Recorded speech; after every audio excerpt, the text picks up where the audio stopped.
काय खाईल माझा नातू, चिंता करतो ना आलायक. खेकडं खाईल तुझा नातू, काय खातो तुझा नातू? तुला तंबाखू नाही, नाताला काय आग लागत तू? आजीबाई म्हणते मी गेल्यावर पप्प्याचं कसं होईल, तू जाणं गरजेचं आहे. तूच पप्प्याची बिस्किट खातीन, तू काय पप्प्याची चिंता कर? चिंता करायची नाही महाराज आयुष्यात. आणि करायचीच असली तर कशाची करा माहिती का? बालपण गेले नेणता, तरुणपणी विषयी व्यथा, आणि म्हातारपणी पर्वतली चिंता. लहानपण गेलं टिंगल्या टवाळ्या करण्यात, तरुणपण गेलं सासरवाडीचं कल्याण करण्यात, आणि म्हातारपण गेलं खाटावर झोपण्यात. भजन करतो कवा? आणि खाटावर झाला का यमाला हाक मारतो, यमा उचल मला. यम म्हणला बेवड्या थांब, तुला आमुष्याशिवाय नेता येत नाही. कथा सुईची आवला दे का ना आलाय का? तुला वर नेऊन वरचे बिघडवायचे आहेत का? तुला इथं सुईचं राय ठेवलं हे नशीब. महाराज अभंगाला सुरुवात झाली तेवढी नीट ऐका, चिंता करायची नाही. कोण उपदेश करतय? ऐ तू करा महाराज. कुणाला? मनाला. आता किचकट आहे थोडा, ऐका. तुझं नाव? हा, रोहित. तुझं? अतुल. तुझं? रोहित. तुझं? हा, रुपेश. तुझं रे? अमर. अमर, वा. तुझं? विवेक. हा, नाव पहा चांगले ना. तुझं रे? रोहित. रोहित लय. रोहितचं नाव काय? अनुदान आहे काय? तुझं नाव काय रे? हा, सौरभ. जाऊ द्या, रोहित नाव आहे सगळ्यांचं. आता नीट ऐका बरं का, तुम्ही बोलत जायचं, मग आपले कीर्तनाला ते दरिद्री चालत नाही. रोहित हे त्याचं नाव आहे का ठेवलेलं नाव आहे? आता घोटाळा काय झाला ना, मग मजा नाही त्याच्यात. हे रोहितचं नाव आहे का ठेवलेलं नाव आहे? हे हाय का खरं आहे? हाय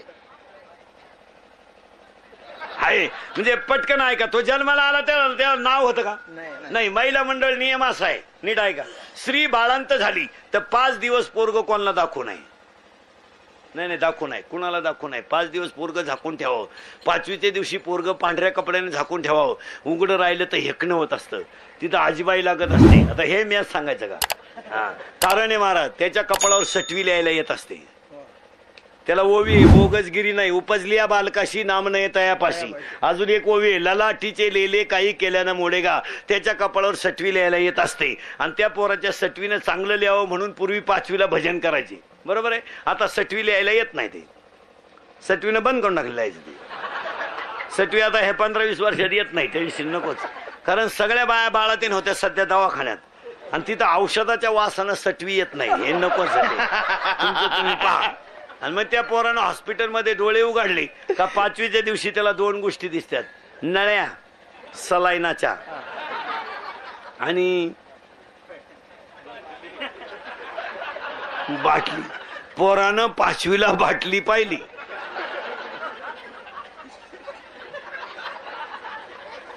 जे बाटलीला बिलागलं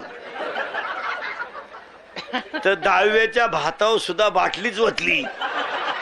तेव्हा कावळेनी डिरिंग केली. आता त्याचं उत्तर जरा किचकट आहे. सुरुवात झाली. याचं नाव रोहित, बरोबर आहे. माता बोला पाठवतात. हा जन्माला आल्या आल्या शिव होता का? जीव शिव, बरोबर आहे. आता किचकट आहे बरं का. हा मूळ कोण होता? शिव. साई बाजूला केल्यावर खाली काय? दूध. करेक्ट. साई बाजूला केली का खाली दूध आहे. राग बाजूला केली का खाली विस्तव आहे. याच्यामधली माया बाजूला केली का ईश्वर आहे. मग आता नीट आहे का. हा जन्माला आला तेव्हा शिव होता का? जीव. जीव. बॉम्बा लाख. शिव का जीव? शिव, बरोबर आहे. हा मूळ शिव. याला एक जण चिटकली, तिचं नाव माया. मग हा सगळा तमाशा कोणाचा आहे? मायाचा. माहिती हे आपलं रात्रंदिवस कुठाने काय चालू ते. हे पप्या गुड्डी बंटी शुटी फ्रीज कूलर गॅस लायटर बनणं शेगडी हिटर बिटर इयर वापे चिंगड्या कांदे कोण्या बकरा अंडे लाटणं पडपट फुकणी उशी तवा संडास बाथरूम किचन ओटा बेडशीट दिवाण चमचा वर्गळ उशी गादी तख्या नळ्या नुळ्या खांड खोंड बोंबलं सुगदा अंड तार फलं. कशाचा तमाशा आहे हा? मायेचा तमाशा आहे सगळा. आणि तुम्ही आम्ही कशात गुंतलोय? मायेत. आज माणसाच्या डोळ्यात पाणी येतं, याला कारण काय? माया. माणसं एकमेकाला जवळ धरून राहिली याचं कारण काय? माया. आणि आज आईनं मुलानं केलेले अनंत अपराध आई पोटात घालून बसते याचं कारण माया. मुलानं केलेले अनंत अपराध बाप सहन करतो याचं कारण माया. अरे जेव्हा मुलगा दारू पेला तर आई म्हणते पिणारच नाही, पिलेला पाहिला तर आई म्हणते संगतीने पेला असेल, आणि पार पडलेला पाहिला तर आई म्हणते परत पिणारच नाही. याला एकमेव कारण माया. पोऱ्यानं बापाला लाईट बंद करून हाणलं तरी बाप म्हणतो माझंच आहे, मला हाणलं ना हाणू द्या. हा कुणाचा परिणाम आहे? मायेचा. नीट वाक्य ऐका. आणि आज तुम्ही माझे सगळे तमाशा, आज तुमच्या माझ्या भोवती जो तमाशा झालाय तो मायेचा आहे. मग पहिलं वाक्य नीट ऐका. हा मूळ होता रोहित, मूळ होता रोहित, त्याला चिटकली माया, आणि मायेमध्ये आला मी. मी मी जोपर्यंत माया नाही तोपर्यंत मी नाही. मग मी आला का दुःख झालंच. मग तुमचं माझं वाटोळं कशाने झालं? मी हे काय, हे काय आपली गाडी आहे मग झोप तिच्या खाली. आपला बंगला आहे टाक ना उडी.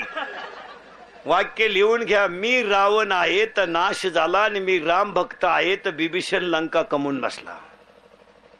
मी रावण आहे एवढंच रावण म्हणला तर लंका गेली. आणि आज तुमच्या माझ्या दुःखाचं मूळ काय? मी आहे. आज तुमचं माझं वाटोळ झालं महाराज. काही नाही राहिलं, हे फक्त म्हणायला राहिलंय. काही नाही राहिलं, काही नाही राहिलं माझा, केवळ काय नडलंय मी. आज तुमचं माझं वाटोळ कोणी केलंय? इतकालेचे 10वीला टोनगा आहे, 10वीलाचे शिंगरू इतकंच आहे. मिशी फुटलेलं नाही त्याला, आणि ते बापाला दम देतय इतकंच आहे. आतली चड्डी नाही त्याला, मोकळय आतून. लाज नाही, आबरू नाही, शरम नाही, वय नाही, काय नाही. मी घालवायचं असेल काय? आमच्या आईनं पाप केलंय महाराज. काय पाप केलं आमच्या आईनं? 3 रंगाचं लुगडं नेसली, रात्रीचं कालवण सकाळी गरम केलं, चप्पल तोडली तर फडक्यानं बांधली. आमच्या आईनं डोक्याला तेल लावलं नाही, मुलं मोठी केली. हे चूक केली का आमच्या आईनं? आयुष्यामध्ये संध्याकाळी पोरग घरी आलं ना, आईला म्हणलं आई उद्या फॉर्म भरायचा शेवटचा दिवस आहे. आमच्या आई आरशापुढ उभी राहिली बाळा. अरे आईच्या डोळ्यातल्या पाण्याच्या दाण्या खाली गळाल्या. आईनं कान पुढे केलं आणि आईनं कानातलं काढलं, आणि रात्री 8:30 वाजता सोनाराच्या काचेवर आईनं मोडलं ना महाराज. अरे आईच्या डोळ्यातल्या पाण्यानं सोनाराची काच ओली झाली. आई रडली महाराज. आणि आईनं मुलाचे कपडे काढले, रात्री अंगणामध्ये कपड्याला घसारा दिला. आईच्या डोळ्यातल्या पाण्यानं पोराचे कपडे ओले झाले. इतकं पोरग आई रडली, आणि आईनं मुलगा मोठा केला. तोच मुलगा आईला सोडून सासरवाडीला राहायला गेला. ही चूक केली आईनं, चूक केली आहे ना. कीर्तनाला आलेले दारुडे बिरुडे पेताड बिताड बेवडे बिवडे जरा नीट ऐका. नालायक हो, जरा लाजा धरा, लाजा. मागून चड्डी फाटेल आणि पुढच्याला म्हणतो फडवून टाकेन, फडवून टाकेन. अरे मग ही कोण शिवीन? लाज धरा, जरा लाज. मी कीर्तनात पहिल्यांदा सांगून ठेवतो महाराज, तुमची माई पहिली गाठ आहे. मी सगळ्या कीर्तनकारांपेक्षा वाईट बोलणारा माणूस पण खरं बोलणार मला. आणि बसलेल्या लोकांना सांगून ठेवतो मला, तुम्ही मला चांगलं म्हणावं म्हणून कधी मी वाईट नाही बोलणार. तुमचं चांगलं व्हावा म्हणून वाईट बोलेल हे ध्यानात ठेवा. हो, आणि मी वाईट बोलत्याचं उत्तर तुम्हाला सांगून टाकतो महाराज.